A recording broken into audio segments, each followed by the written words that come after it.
This event is co-hosted by the Clayman Institute for Gender Research and its Center for the Advancement of Women's Leadership, also the Stanford School of Engineering, and is co-sponsored by Glassdoor. Thank you to all the sponsors for today. We all believe in bringing together the best thinking from industry and from academia, which includes social sciences and engineering and education, all the perspectives that can help us work on these problems. We hope today that we can work to move the needle on pay equality. Today's event is intended to stimulate discussion and collaboration. I don't think we'll solve it, but we hope to make progress. These issues around pay equality are very complex, and this is a long problem, a long process. We're going to ask some hard questions today and discuss some new ideas. We believe the discussion will be part of a pathway forward, hopefully towards creating sustainable change and real progress. Within Stanford, we also want to help our graduating seniors and our graduate students have the best chance of thriving when they begin their careers outside of Stanford. In the School of Engineering, we also have our own problems with culture, and we're very interested in this chance to learn from industry. We have complementary and very similar and overlapping challenges. I believe that your experiences and solutions can be solutions for us too. So I'm looking forward to hearing what you're doing in industry to see if we can apply those same methods and practices within the school. So now I'd like to turn things over to Lori McKenzie. She's the Executive Director of the Clayman Institute for Gender Research and the Center for the Advancement of Women's Leadership at Stanford University, and she will introduce the speakers and lead the discussion. Thanks, Tom. Thank you.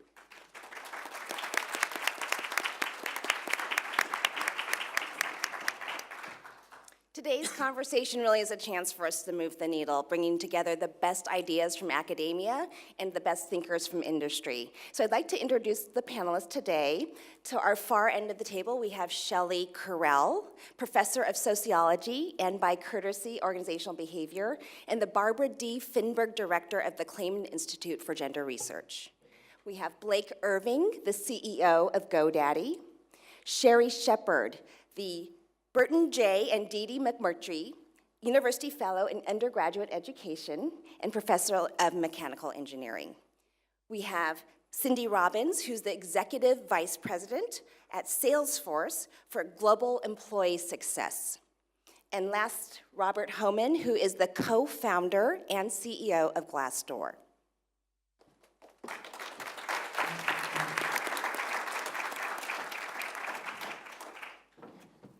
I think we ought to get fancier titles to start with. I think you should be like the, we need some names in front of our titles. Exactly. Super long.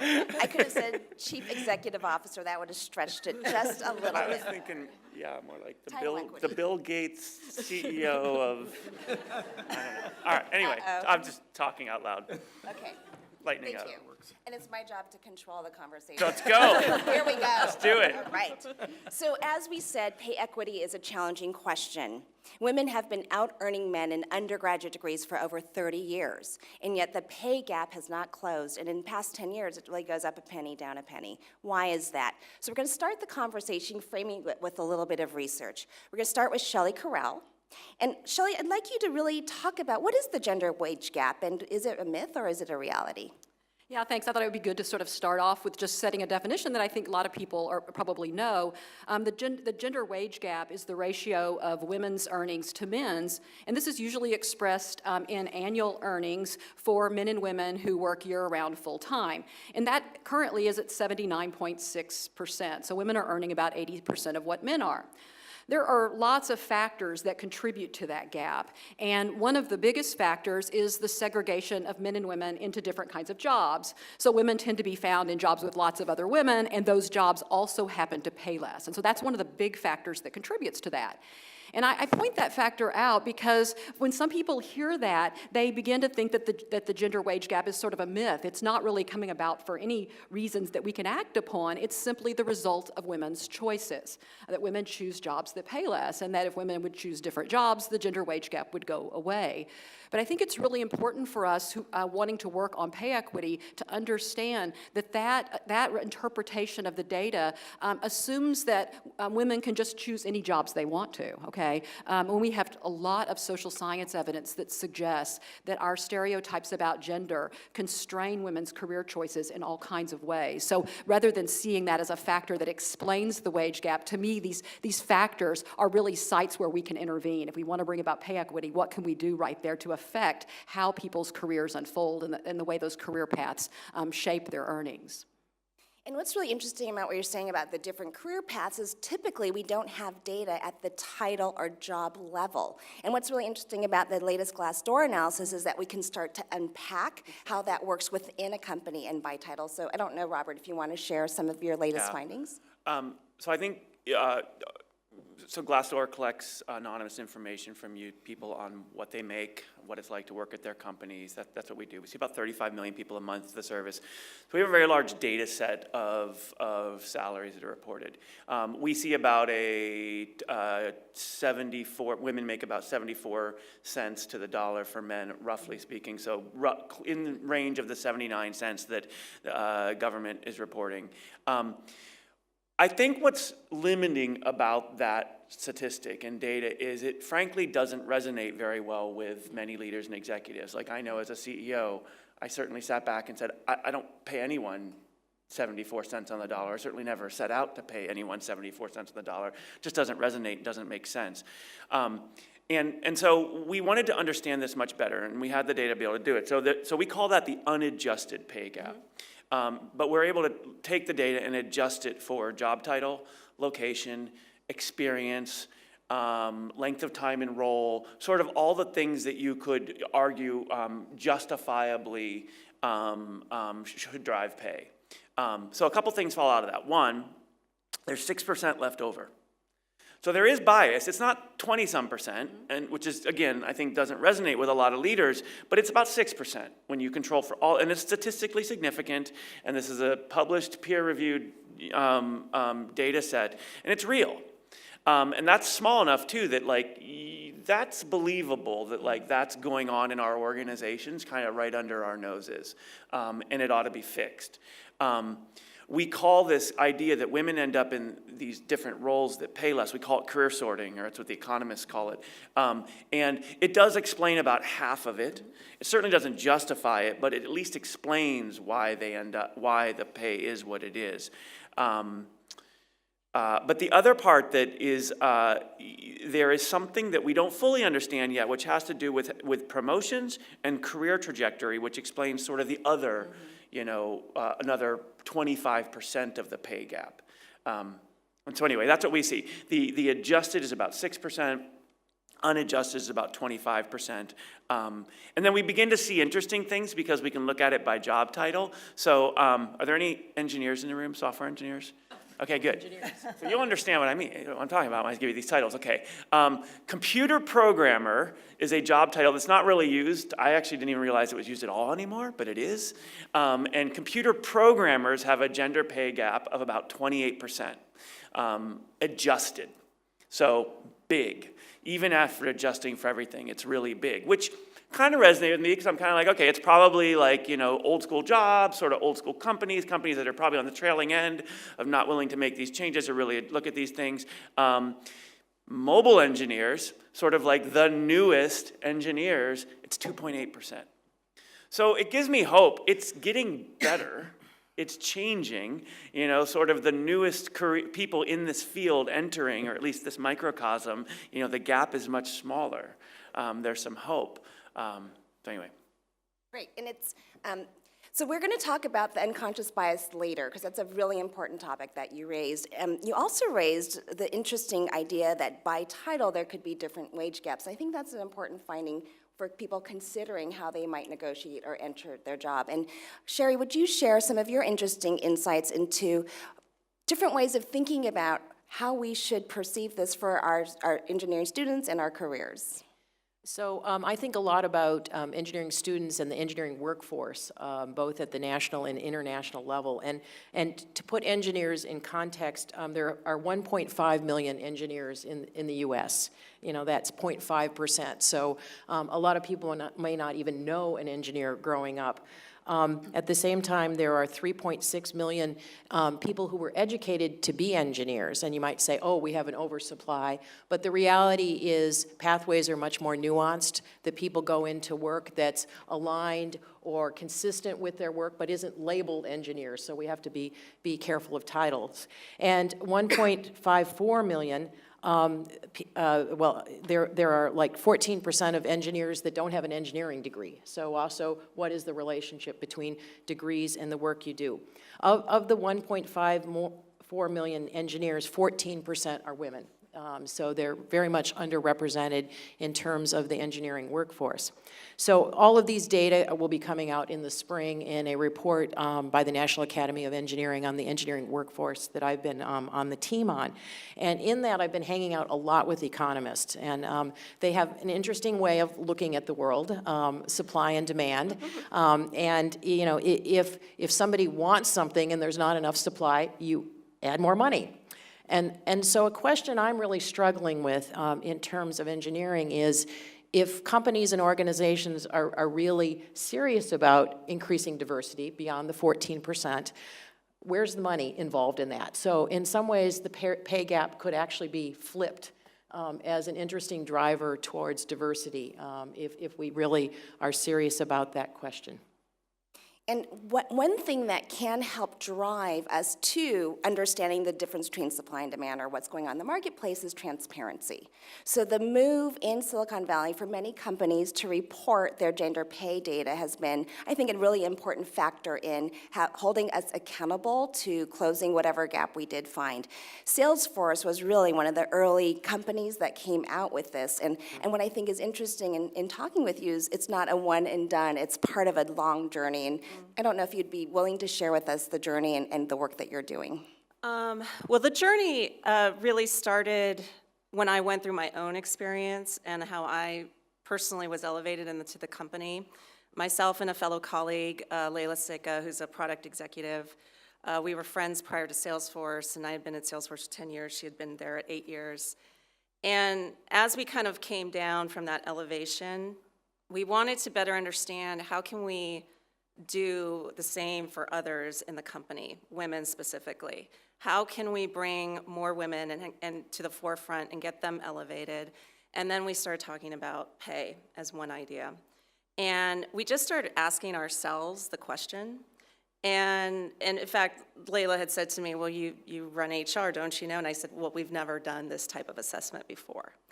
So I report to Mark Benioff, our CEO, and I had a one-on-one coming up with him that was very normal cadence, and I brought Layla into that conversation. And we talked specifically about how we can elevate more women at Salesforce, and how can we bring them, you know, into the forefront, into these even key strategic meetings that he has, and how he can better himself know who these women are. And we talked about equal pay as one of these menu of options that we discussed with him. And he said, do we have a problem? And I said, I don't know if we have a problem. But I can tell you, we can't look under the hood, see a big dollar sign, and close the hood. So we're either in or we're not. And he said, we're in, do the assessment. So we did that. And it turns out doing the assessment is kind of, and reporting on the results is kind of the easy part. The hard part is then breaking apart that analysis to really understand where is that gap? Why is there a gap? Is it beginning at the new hire stage? Is it at the promotional stage? And so data plays a really, really key part of this. The dialogue, the questions you start to ask yourself really starts to shift the behavior. And I think Mark, as CEO, coming out and saying this is now a priority for the company, it's part of the DNA of our culture, we're gonna be doing this annually, that alone started to shift behavior in the company. So that's. And you put your money where your mouth is. We did. You closed the gap with the hood. We did find that 6% of the population was impacted, and we adjusted close to $3 million in salaries. And at GoDaddy, you also did the analysis, and you had the courage to be authentic and come out reporting before everything was signed, sealed, and delivered. So tell us about your journey.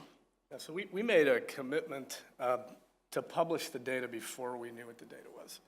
And the assumption was, look, if we publish this data and it's negative, we're going to be exposing not just our problem, but the industry's problem, because we know that we're probably pretty representative. So we spent, frankly, we're doubling down on trying to make sure that we're providing a great environment for women engineers and trying to make sure that the trajectory of those women through their careers is no different than that of a man. And we've done a bunch of work with you guys, which has been super helpful for us. But the key thing was making the commitment upfront to publish. And when we published, I think everybody, it's kind of normal fare now in the Valley to say, well, we have this many women and this many men. Okay, that's terrific. But what you really want to know is, so how many women do you have that are in different levels of engineering roles, and what are they being paid? So we actually dissected it down to, an SDE 1, an SDE 2, software development engineer 1, 2, 3, all the way up, to find out what they were making. And we found that it was encouraging results. They were paid, within a percentage of each other, which is terrific. But what we found was that the decay rate of women engineers as they got more senior in their roles started to become pretty apparent. So they start matriculating out of the roles. So there's not just bringing them into the company, but keeping them in company. And this is another thing that we know is Valley-wide, but very few people talk about it. And you start seeing the population dwindle. So we saw that. We know we've got a problem. We have not been able, because we haven't been tracking it long enough, to actually look at promotion trajectory and see if that plays into it, or if it plays into the fact that we're so close in terms of being a percentage point off with men and women engineers in terms of salary, and women actually making just slightly more than men. But we're not completely sure. Taking that information public was really interesting, and the results that I had from other CEOs that contacted me, kind of like, what are you doing? Well, that's not all good news, and we've now done it twice, and it was good movement the second year in some roles, and we actually had some issues with managers being paid less the second year. So as we start getting richer data, we're seeing some things that are good news and some things that are not. And when you're willing to report both good and bad news, it makes it safe. I mean, it's philosophically, if you're willing to report bad news, other people around you are going to feel it's okay too. So doing that, I think, makes it safer for companies that are a hell of a lot larger than ours, because we're only about 5,000 to 6,000 people, to do the same thing. And frankly, the larger the company, the longer it's been around, probably the problem's larger as well. And part of what I love about your analysis is you have a large call center, so you did the analysis not only on the professional workers, but also the hourly workers. It goes all the way down to hourly, and actually we just finished doing a big Glassdoor study, which was very helpful, validated a lot of our data, all the way down to the call center, and we found on average across the company, the delta in wage on a real dollar basis is around $450 per year per person in the company, which is pretty tight. So we're pretty close. But we know we can do better. And when you see those numbers of matriculation and people falling out and choosing to, pull out of their career for whatever reason because the company's not flexible enough, isn't providing not just, parental leave that's adequate, but what happens when they come back and what's the expectation the manager has of the employee when they come back. All those things, I think, play into it. And we don't have an answer yet. So we've got a lot more work to do on researching and solving small pieces of it. And as we said, this is not a one-and-done conversation. I think what we're trying to provide here is some insights into all of the ways that we can move forward. And Robert, I know you not only provide analysis and data, but you're also the CEO of a company. And how has that affected your journey as CEO at Glassdoor? We certainly want to be able to walk this talk. And so the same economists that did this sort of analysis of the Glassdoor data contributed by our users also then turned and looked at our own internal data, much in the same way that these other companies have. We saw about a 20% unadjusted pay gap at Glassdoor. When you adjusted for tenure, job title, et cetera, it disappeared, which we felt good about. That was good. But the true power of this comes from now we have a model.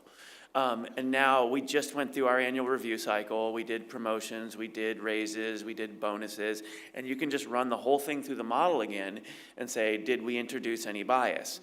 And I think that's the really powerful thing. And we worked with GoDaddy to basically take this economic model and give it to them. I think we're just going to publish this thing and let companies take it. Because it's the repetition of it, which is the true power of it. Because as you said, sometimes it drifts, sometimes it's a little better, sometimes it's a little worse, but finally you have the ability to know what's going on at a very data-driven level. And Cindy, you have some really interesting insights when you do the analysis more than one time, that you found some interesting findings around identifying different ways you want to do the analysis with acquisitions and new hires, and would you share your thoughts on that? Yeah, I think, it started to provoke just for my own role, just to ask certain questions. So whether it's when we go through the merit bonus process, through the stock refresh equity process, and you start to ask for different types of analysis, because now you have the data, right? You've done the analysis, you have the data, and then it's about stripping the data and looking at the different aspects, whether it's career progression, whether it's at the recruitment cycle, right? We're looking at different types of data in terms of why are women falling off the interview cycle at a certain time, or why did they decline, for example? Are we seeing any of these types of issues come up, and specific to potentially engineering, which we saw a couple years ago, and sometimes you have to ask yourself, well, why did they drop off? Or why did they go to this other company? And it could be for the mere fact that maybe did you have a woman as part of the interview process? Because that signals a lot to that applicant that speaks to the culture of the company as well. So you can look at it so many different ways, but I think the point is, it's the dialogue that shifts the behavior. It's the questions that shift the behavior. And it started to do that for me in my role. And now as I look at what leaders are doing in terms of rewards and how they're rewarding people in the company, top performers, just across the board, and ensuring that we are doing things in an equitable way. So that alone, the dialogue, the questions you ask, start to shift the behavior. Thank you. And Sherry, you have some interesting findings on your analysis of both from transition points into engineering and how issues like this affect students. Yes, I think that it's great to hear discussion of transparency within companies, in working with students and young professionals, the transparency in their whole decision-making, because careers are complex. And it's not necessarily you stay with one company. So I really appreciated your saying, understand why people leave, and are they moving to something that in fact is good for them. It ends up that 60% of people when they graduate with an engineering degree go into engineering. The other 40% are going into non-engineering. And some of that work is very aligned with their degree again, but some of it isn't. And, among men and women who do work that's not aligned, the number one reason is not finding a job, so what's that disconnect that's happening there? Where men and women differ in terms of choosing to do clearly non-engineering work is men are 3 times more likely to say it's because of pay than women. And women are 3 times as likely to say it was job location. So there's some nuanced factors too that even are beyond pay on how people are navigating careers and making choices. So I think having more data is going to give us some insights. I think it also will take data beyond just numbers. I think interviews and understanding more subtle things in deciding what is your career going to be like is going to be important. And as an academic, how do we bring that information to our students? Through websites, through our career development centers, so that they can make better decisions. And Shelley, it's really important for us to understand, why is it that women and men wind up in these different career paths, and some of this sorting happens? I don't know if you can lend some insight into that. Yeah, I think Sherry's alluded to some of this as well, but we see, if we think about the sort of pipeline metaphor that's usually used to talk about men and women's entry and persistence, and in the science careers and technology careers more broadly, one thing that we see is that while individuals certainly are making career choices based on their preferences and what they perceive to be their aptitudes, in addition, what research shows us is that gender stereotypes kind of gently nudge men towards some careers and women towards others. And this differentially affects their entry. And in tech, this is especially powerful because we continue to find persistent stereotypes that exist at an implicit or unconscious level, perhaps, where people associate men more with technology than they do women. So to the extent that women are picking up on that message, this could very well affect their persistence along these career paths. And indeed, Sherry, just to build off of your data, we do see that a larger percentage of men men who have degrees in the STEM fields enter into careers in those fields than women do. So we're losing women who've made it through the pipeline at that particular stage. These stereotypes further affect this dropping out behavior that Blake and Cindy were referring to as well. We did a large study with 7 different technology companies, and what we found is that women were more likely than men to say that they were planning to leave the entire field of technology in the next 12 months. Okay, so they've made it through, they're in tech jobs, and they're going to leave.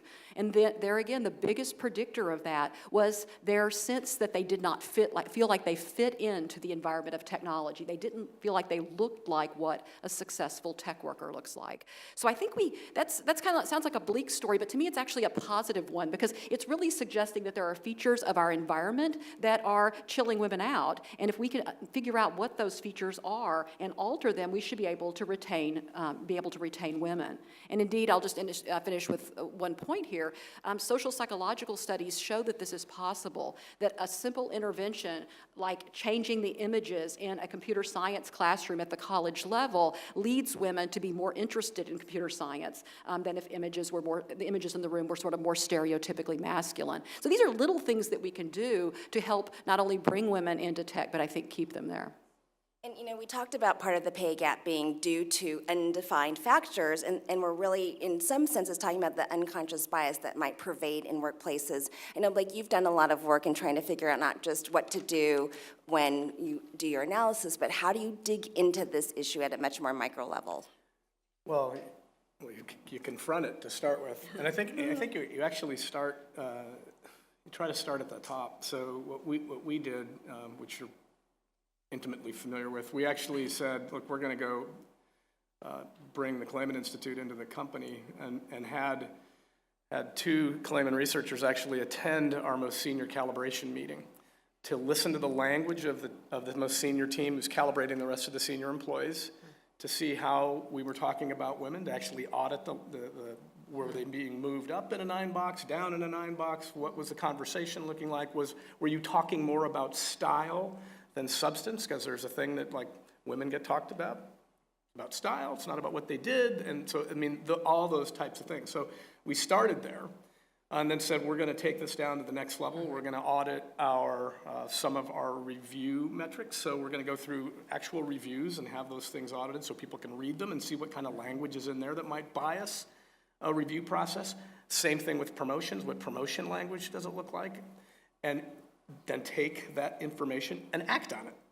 Change the language, change the way that you actually describe what good looks like, what bad looks like. Change the language on what promotion language looks like. So you're just actually trying to make it more neutral, because most of these things were written by guys. It's true, right? I mean, that's just because that's where the industry's been. So making those changes, as small and nuanced and subtle as they seem, really have had an impact. And we've even done it in the language where we're describing jobs. Our job description language has changed too, because I've used the phrase code ninja. Well, that's going to attract more dudes than it is women. So you just got to be thoughtful about it. And when you actually bring somebody in to audit your conversation and your language and the way that you write, which stems from the way that you think, if you actually attack those things, and every time you write or you speak, you're processing it through a new lens and a filter, it makes a difference. And so we've seen progress in the company where folks are thinking differently, talking differently. And we've trained managers too. Turns out that when you train somebody in gender bias and how they behave, and if you train them once, they're like, hey, I'm fixed. Woo, solved, which isn't the way it works, right? It's repeated, it becomes part of your culture. You make sure that training happens. It's part of review training. It's part of the way that you treat employees, part of the way you treat your managers, and that becomes part of your company's DNA if you really attack it. So start at the top, get it into the processes, get it into the documentation, get it into the language. You said something really interesting, is how you write and speak can reflect how you're thinking, and people often wonder, how do you get inside someone's head to see what bias is there? Shelley, you always say really interesting things about how language is a reflection of how we value. Would you lend your insights into how unconscious bias plays a role in how these dynamics play out? I know you, Yeah, and I want to just echo what Blake said. I mean, there's a lot of interest right now in teaching people about the way that stereotypes introduce bias into evaluations at an unconscious or implicit level. And I think this has been a very important move in the Silicon Valley and in technology to offer this sort of training, because once people learn how stereotypes are affecting their judgments, they generally want to change their behavior. But to Blake's point, that's training, while necessary, is not sufficient. If we want to produce sustainable change, we've got to change the way that we're evaluating people. And this often means diving deep down into understanding how we are evaluating performance. Do we have clear criteria? If we don't have clear criteria, one thing we know from the literature, ambiguity opens the door to bias. So if you're hiring people or promoting people based on your gut feeling about who is more appropriate for the job, that's a situation where stereotypes are likely to affect your decision making. So we've got to get in and not just teach people about how stereotypes work, but to get at the root causes of what amplifies those effects, as you've done at GoDaddy. and as you said, women or people in the organizations feel the differential effects of this. And Sherry, you have some really interesting ideas about persistence, how that could possibly affect whether the women that you're graduating from degrees in engineering stay in the jobs. Yeah. And this gets to the issue, too, of granularity. If we lump engineers under one big banner, it's saying there's one engineering culture, and there really are a variety of engineering cultures, because if you look at, on average, 20% of engineering graduates in this day and age are women, and that number rose a little higher and now has actually been declining. But if we tease that apart and look at different fields, electrical and mechanical engineering are at 12%. That compares with civil engineering at 21% and industrial engineering at 30%. And you do see kind of an inverse relationship between those fields and pay. So that's an interesting thing. But there are differences in the cultures even within those areas. So how do we start understanding that is going to be important. I think the correction is one thing to have more neutral language. I'd say that's not going far enough because I actually suspect that women as engineers actually bring additional things to the party. And if the work has always been framed by white men, largely in engineering, it's a set of criteria based on that. And I think there's really a possibility to say, could engineers do other things too? Or, how they treat one another or even frame, the questions could be a really potential win on multiple levels, not only from persistence, but what's the work itself. Mm-hmm. And you made a really interesting point earlier that in some engineering career paths, it's good to have a cross-functional approach to developing your career. In other engineering paths, it could be a disadvantage in being seen as a technical expert. Yeah, it is interesting looking at organization. So what does a career advancement path look like? And, if you've got a company that's highly technical, maybe there's one path where you actually dig deeper into the technical and advance. But maybe in terms of pay raises, it's better to actually get into project management. And that's the way that you rise in the organization in terms of influence and rewards. Mm-hmm. So I think it's industry specific too. And it goes back to your question, is how do you help young engineers figure out these nuances and differences so they can plan their career successfully, which often brings us to the question of negotiation. So let's say you are in a job and you're facing what you might imagine could be or could not be a pay gap. What do you do? How do you think about it? And Robert, would you share some ideas about how Glassdoor has thought about helping women and individuals find the tools they need to negotiate?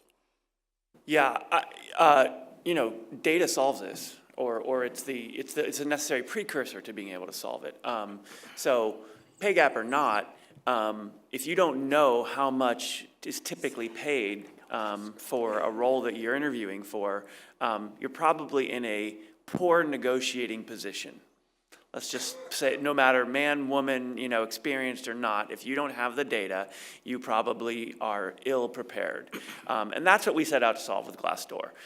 We feel like people are making huge decisions about where to go to work, about, when to say, that looks like a good deal to me, I'm gonna say yes. And they're doing it with before Glassdoor, very little information.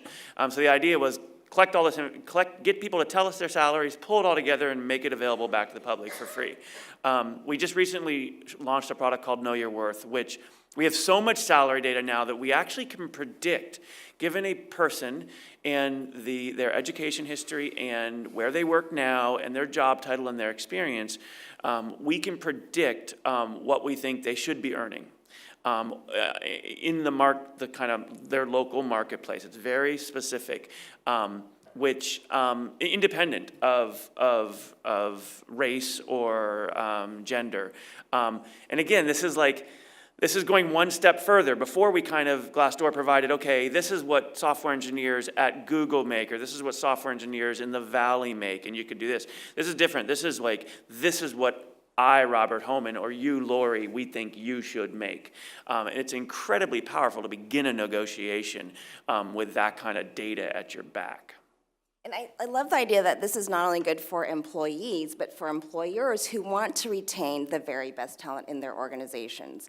And Cindy, I know Salesforce has also done a lot of work to help not only require people to negotiate for themselves, but to think creatively about creating a level playing field so that people don't have to always be their only advocate. Yes, and I think, for me, I think personally, as a female leader, I go back to this phrase of, well, how do we get women to be more confident to negotiate? But I don't believe this is a woman's problem, and that's my personal viewpoint. There are two sides, right? There are two people in the conversation. If you're coming into a company, you've got a recruiter asking questions. How often does a recruiter say, well, what is your current compensation today? And then they base everything from there. It's about shifting that dialogue to say instead, well, what compensation do you expect?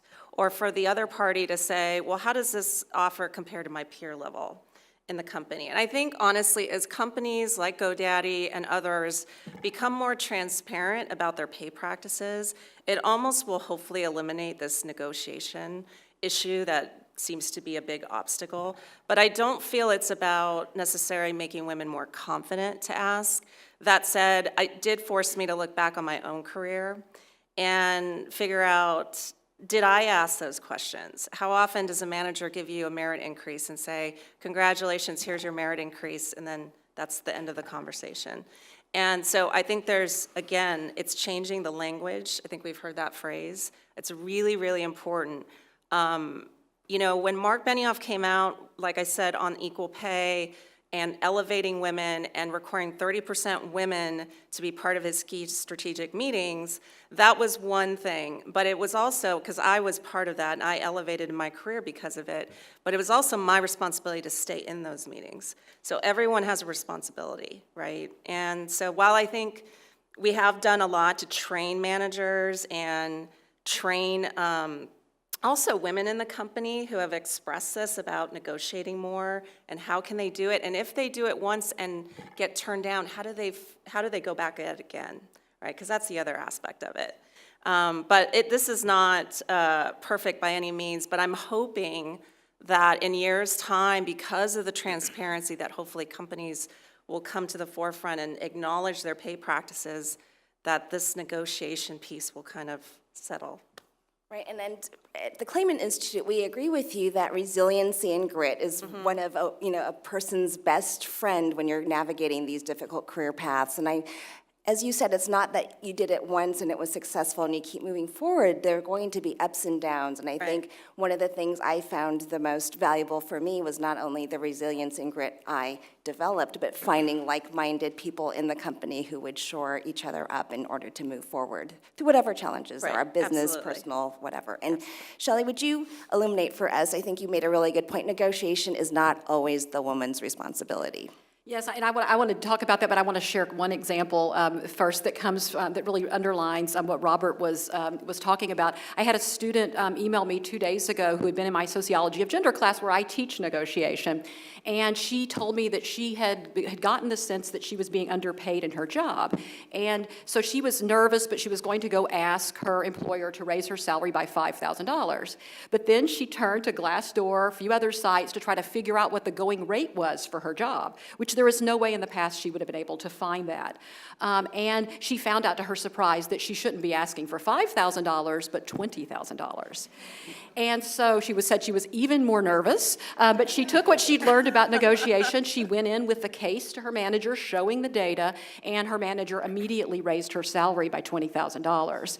So, I like to say I'm glad the class paid off, but it's also, having that kind of data is extremely powerful, and that level of transparency, I think, is going to help a lot with the gender differences in negotiation that we've seen in the past that have led to gender differences in the pay that men and women earn.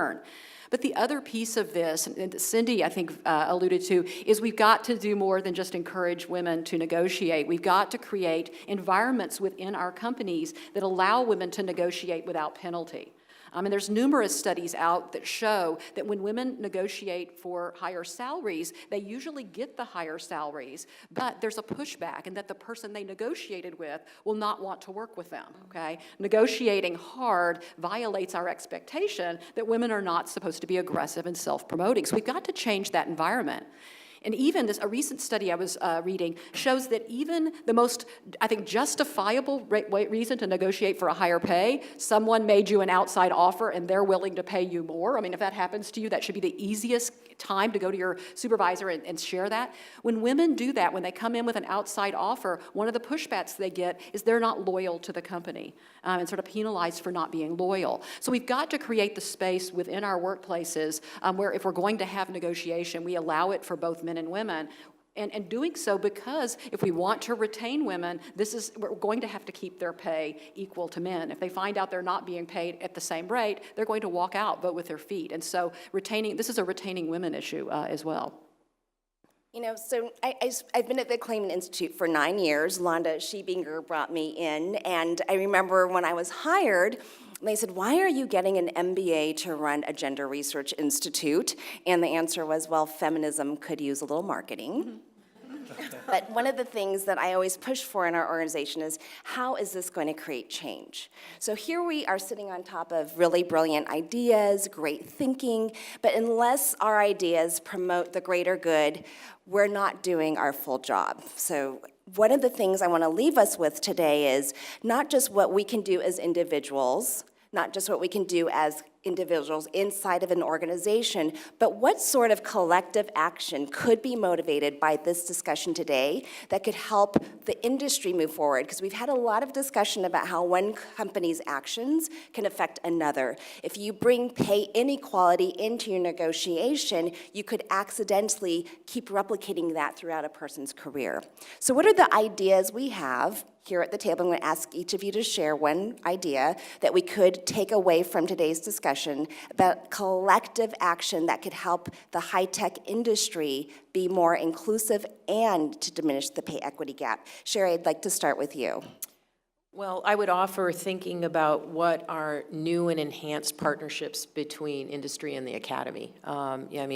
We're talking about individuals making decisions, and one day they're a student and the next day they're a professional. And so how do we work together on helping those individuals make good, informed decisions? And that could be through new models of career development centers on campuses. It can be through classes like Shelley's that are giving key skills that are useful even beyond employment, probably with spouses too, in negotiating. I've started a class with partners called Designing the Professional and Designing Your Life, where students are intentionally thinking about what are their values and what is their path. So how can we think differently about moving beyond a transaction model of student becoming professional to a partnership? Great. And I love what you said about it's a richer approach to careers than just the transactions. So I think that really resonates with the young people I've met who want to know that not only is their work being valued monetarily, but being valued for the mission that they're going forward to. So this approach feels like it's not only good for students, but good for what technology will do in the future. Blake, would you be willing to share your idea for collective action? What can move the high-tech industry forward?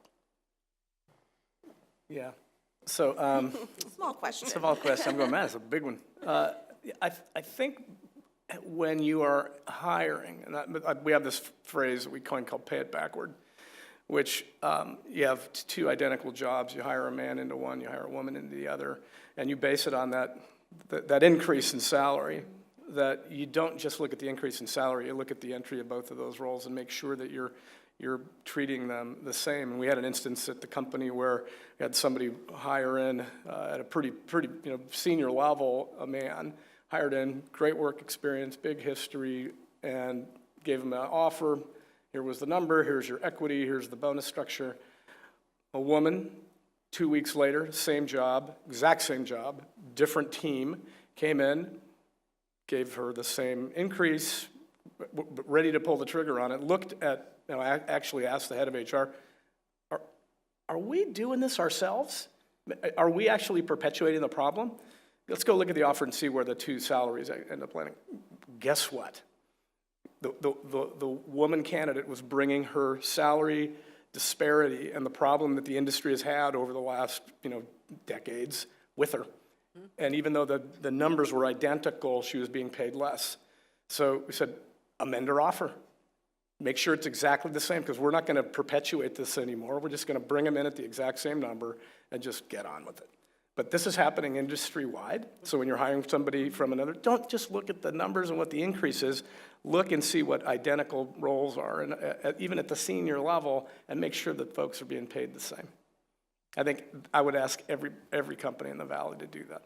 And you're talking about industry norms. Yes. There's no reason why salaries are based on what you made before. That's just a norm that's been perpetuated over time, which brings the inequality of one place to the next place. So if we as an industry would agree to stop that practice and instead look at what people are worth at a certain level and make sure everyone was paid at that level, we would eliminate the need for individuals to have to negotiate through that and justify what their new salary would be. Right. Great. Cindy, would you share your idea for collective action? Well, I've talked about this before, and I think it's really important across no matter what industry you're in, but the role of the CEO is very impactful. It is critical. They set the vision, they define the priorities of the company. They are the ones that are able to shift behavior, and I think that is just very, very critical. Our CEO, Mark Benioff, has a business plan every year called the V2 MOM, and it stands for Vision, Values, Methods, Obstacles, and Measures. Vision is kind of what we aspire to do. The values are the values that are going to achieve that vision. The methods are the actions that we're going to take, and the obstacles are the hurdles that we have to overcome. And the measures track success for us, right? And this, a couple years ago when we did the assessment, that is when we started to shift. And every employee has a V2 MOM, and it does start with Mark's V2 MOM at the company level. But for the first time, we started to put measures that would track progress with women in leadership roles, women being promoted. And I think that alone starts to shift because the CEO is saying, we are going to change the mindset in this company. We are going to now make this a priority. And I think that also speaks to one other thing that's been very important in my own career. Sometimes I have a lot of women that come to me and say, I need to find a women mentor, I need to find someone, a female that can help me. And I always ask the question, well, why does it have to be a woman? Because males are in the position of power right now. That is the reality. And if I look back on my own career, every advocate and champion and my mentor today, for the most part, have been all male. And so then you have to turn around and ask these males in these top leadership roles, who are you advocating for? Who are you championing? What are you doing to improve, right? the company, the culture, the state of the world, because that's ultimately what we want to achieve. And at the end of the day, it's just doing the right thing. And I think these forums enable CEOs, leaders of companies, to work through the issues it takes to have the courage to take the first action and move forward. And it's not easy. I mean, I think, I think it's sometimes a little bit, some CEOs, for example, in equal pay might be a little bit fearful of having the conversation because you don't know what's under the hood, right? And so it's a delicate conversation, but I'm happy that it's gained momentum, and I hope that we continue to have these conversations and that we continue to see the progress being made. Robert, please share your ideas for collective action. I have twofold. I'm sitting here forming a few. So for sure, we should, I feel like executives and leaders should just, we've got the data now. The analysis is pretty well understood. Just need to do the analysis, and then we need to stop talking about it and actually just take action. We've talked a lot about this, and I think more companies just need to do it. And so I would like to see, companies follow Salesforce and GoDaddy's like amazing example on this, and just do it. Pull the trigger. And from an executive standpoint, I think everything we've talked about today and from a leadership standpoint is incredibly important. And we should continue to push on this and get better.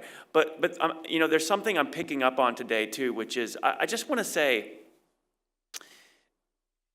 women have tremendous power too.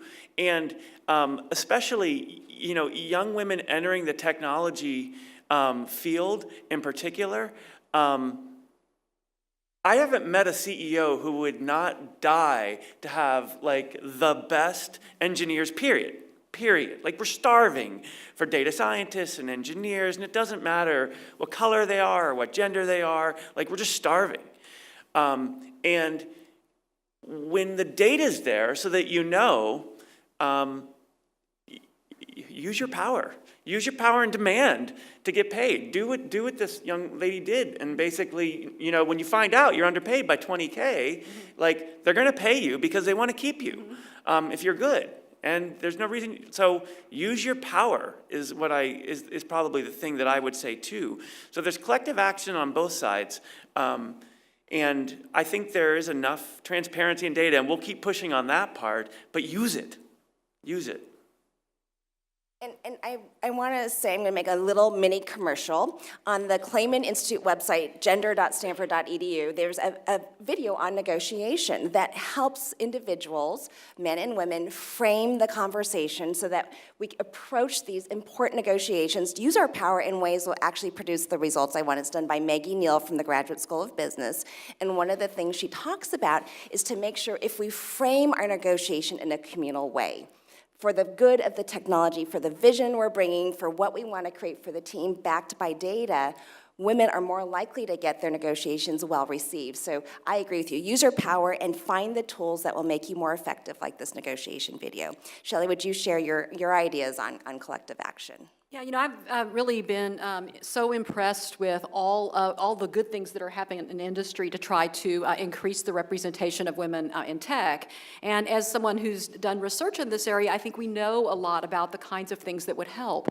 And as we a few years ago, when we launched the Center for the Advancement of Women's Leadership, I was thinking about, what's really keeping us stuck? I mean, all these people in the industry are really working hard, wanting to make change. We have a lot of good social science about what's blocking women's advancement. And to me, the thing that really became clear is that I think we need to bridge the gap between academia and industry more effectively so that we can mutually be learning from each other. So I'm a big fan at this point and think we need more of research around what would create better environments for women that takes place actually in companies, working with people in those companies to design interventions and test them there. That's the kind of data I think that really allows us to create solutions that not only work in theory, theory, but also work in practice. So I think that's my biggest, I guess, idea. And the other thing I just want to push us forward as we continue to think about this conversation is that we also need to be attending to the intersections of gender with race. When it comes to the wage gap, for example, we know it's wider for Black women and for Latino women and smaller for Asian women. Why is that? What can we do to take action around that?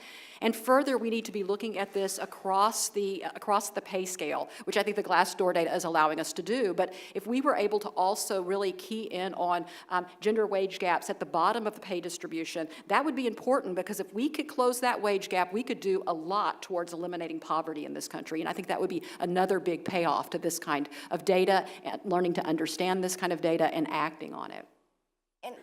It's really important to remember when we talk about the high-tech industry, we're talking about engineers and professional workers, but we're also talking now about people who drive buses or serve food in cafeterias. So what is how can we use our power for the good of eliminating poverty even within our companies, when mostly who we think we see in those organizations are the people who are earning high levels of salaries like each other. So I think that's a really brilliant point to keep reminding us that we're in a diverse ecosystem and our jobs touch everybody, not only from the technologies that are being developed, but from the people who are doing all kinds of work in our organization.